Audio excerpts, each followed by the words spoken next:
All right, so anyway, if you look here, you'll see I'm out of the yellow.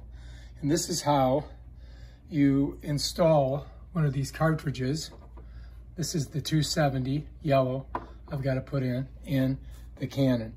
So on the side is a little thing, you just pull it up, and then this is going to slide over, and you'll see the ones blinking. And the way you get it out of there is you press this side right here, this little thing, and it just kind of pops out.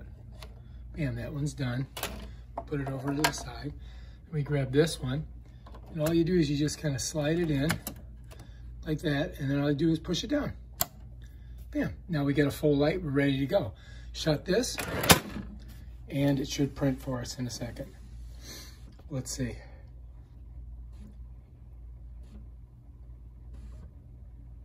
Takes a while, give it a chance.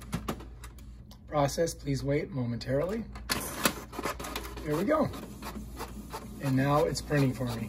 And it didn't have any yellow on this, it was all black. It should have printed it anyway. All right, if you like this video, subscribe to my channel and check out my other awesome videos on the Canon Pixma TS5020 printer scanner. Peace out.